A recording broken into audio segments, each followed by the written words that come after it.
All right, this here is from Marcia Estrada. It's Sirius House. We're going to have to post a link in this one too because there's several conversations with her that are posted online. Let's read this though. See, I've gone to two different types of mental health workers. There's the mental health workers that I get to see and choose to see. What that means is that I get to see them when I'm not locked up,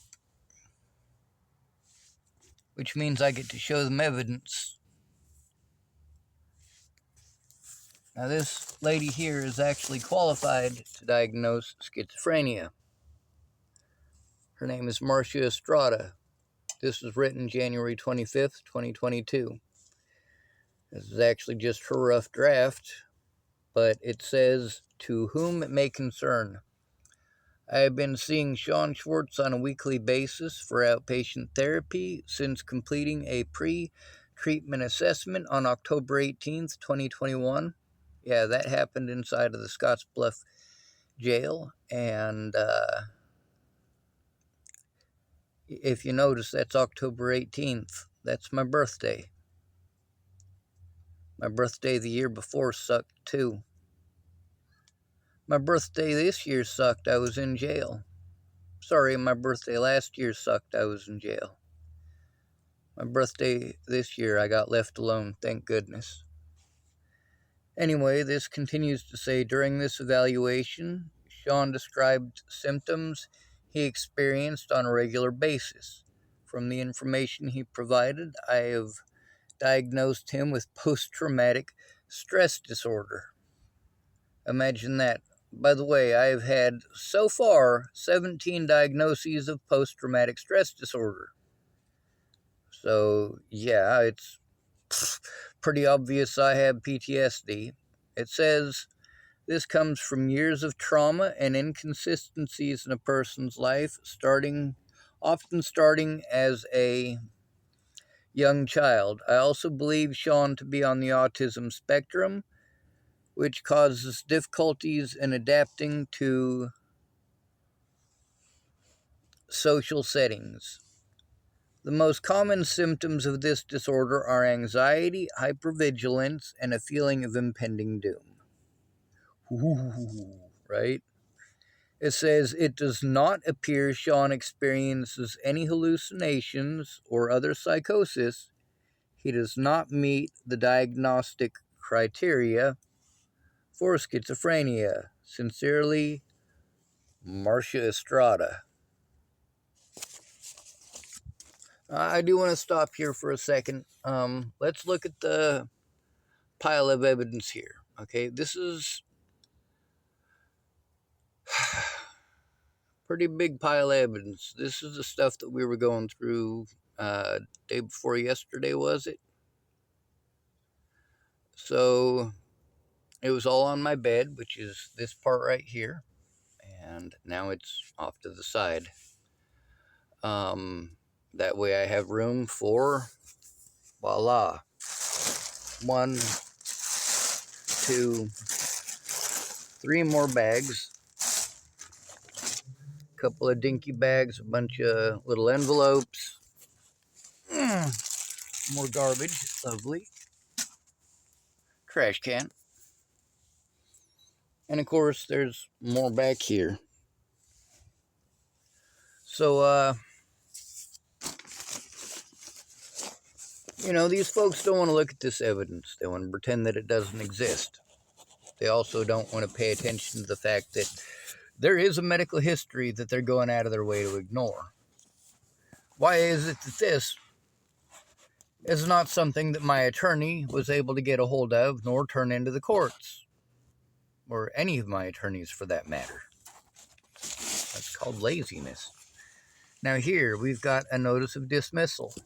Like I said, this is not the first time I've been through this. You try to turn in a dirty cop, and all of the cops on their department prove that they're dirty too. This is what I was in prison for.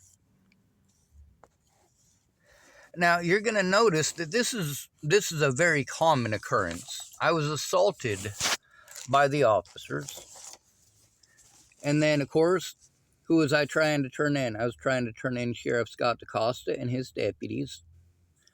I was also trying to turn in a registered sex offender named Robert Franklin Mornick, and I was also trying to turn in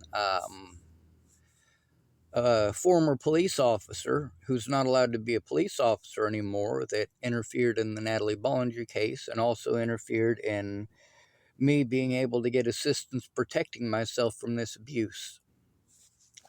So those three predators worked together with some of the other people in town who had gone out of their way to abuse their position of power, and they did have to utilize a lot of people to make this happen. This cost a lot of money. They made sure that I didn't have access to my evidence. They made sure to take away all the electronic evidence. They made sure that they did not follow the law like they were supposed to. By law, they were supposed to send my computers and all the other stuff that they took to North Platte, but they never did. Because it wasn't about stopping me from committing horrible atrocities. Like I said, I speak up. I make sure that before I go in to turn these people in, I speak up about my intention to turn them in. Because when you have to turn in predators to themselves, they are always going to play victim. Now you notice it says up here, notice of dismissal. Let's take a look at the next one. Notice of dismissal. Let's take a look at the next one. Notice of dismissal. Imagine that. Whole bunch of notices of dismissal after they had prevented me from having my rights observed by pretending that I was schizophrenic. Now we've got, like I said, there's 5 of them just from the jail that show that I am not schizophrenic or delusional. We've also got multiple mental health workers in the state of Nebraska who state outright that it does not appear Sean experiences any hallucinations or other psychosis. He does not meet the diagnostic criteria for schizophrenia. Now, we've also got both psychologists and psychiatrists that are, what do you call those? Evaluators for the state. Now then, let's take a look at the abuse from Tillamook Counseling Center that we tried to turn in. You notice how dirty and nasty and ugly that is? That's because it's Oregon and I live in a fucking tent. It gets wet in here. It's almost impossible to keep anything dry. I do a pretty good job though. This stuff was wet from being on the porch for a while.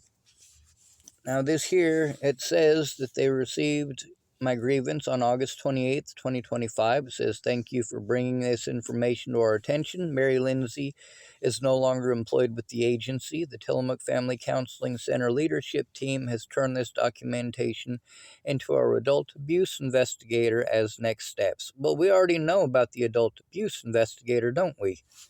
Let's take a look at this. This is the lady who pretended that I threatened her life because I followed instructions to send them evidence of threats against my life and my friends and family's lives. So we're going to show you that again. Obviously, it says respectfully, Luke McCabe. See that information there? 8/29/25, and it's now December. It's been over 3 months. So, of course, let's take a look at this stuff. Yeah, I sent her a lot. I mean, these are... Let's just go to the very first one. Yeah, read that.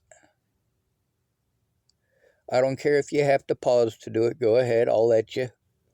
I'm not going to stop you.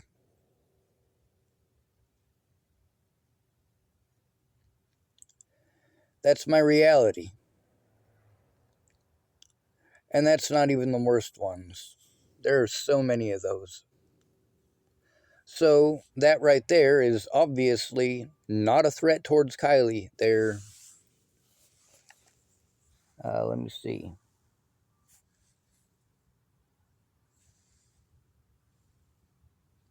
What did they call it? Adult abuse investigator. You mean the adult abuse investigator named Kylie who wants to pretend that a message that starts with threats with my name directly, she wants to pretend that these are threats against her life. Well, that's not the case. Look at all that. Not exactly pleasant, is it? This isn't something that you want to go through. I certainly don't want to go through it either. But of course, we also have audio recording. Don't get me confused, man. I know. Oh, sorry. I didn't mean to do that.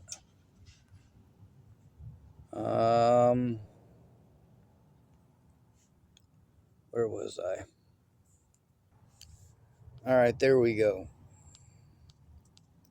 So we'll scroll up. God, that makes my thumb hurt. Hold on a second. There's videos in here of people threatening to kill people, people assaulting people. There's all sorts of beautiful videos. Abuse. Don't get me confused, man. I ain't no fucking PC. I'll stab you right in your fucking eyeball and show your fucking ass. You know, fucking heartbeat. Never. Yeah, so that happened. So let's check out another one. Here you go. This shows how many restricted phone calls I got sent. 70 restricted phone calls. 40 of them right there. 18 of them right there. 27 of them right there. Look at the dates. That's right. It's all the same day. You see? It's all on the same day. All of these.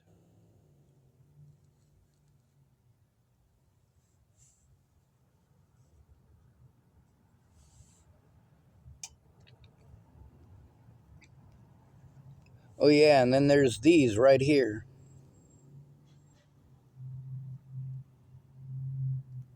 Yep, these are all super pleasant, ain't they?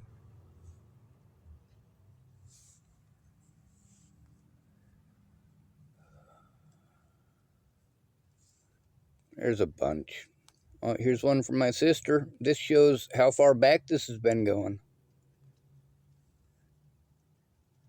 She typed to me I was followed by cops, then had some guy threaten me that if I don't walk away now, me and Destiny are going to get hurt or even killed. That's my little sister and my niece. No, that's not okay. And I typed, well, I'm going live about it now. Obviously, Dual County Sheriff's Department wasn't going to do anything about the abuse. Yeah, this is after I got out of prison and had to try to turn him in. God bless America. Oh no, cops would never do that. Cops would never do that. And of course, this is well after the, oh, here's one where a guy is telling me to stab these people. Here's one about the crime rate here in Tillamook. Crime rate of 41 per 1,000 residents. Tillamook has one of the highest crime rates in America compared to all communities of all sizes, from the smallest towns to the very largest cities. One's chance of becoming a victim of either violent or property crime here is 1 in 24. One of the ways that these predators are able to get away with what they're doing is by making it complicated. Obviously, I sent Kylie a lot of evidence. I mean, look at all that. Let's keep on scrolling. That's right, including, hold on a second. Let me see. Where was it? Right here. Including pictures of those dismissals showing that this is not my first rodeo.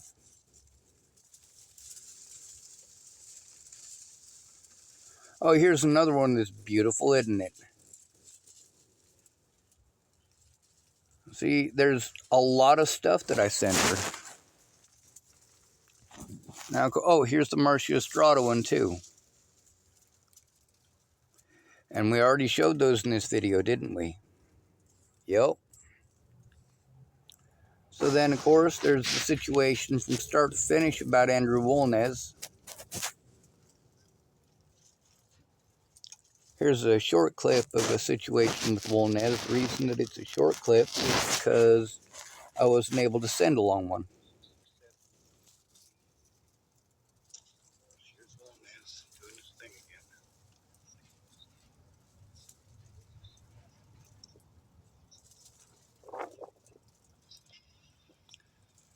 So he just kept on doing this.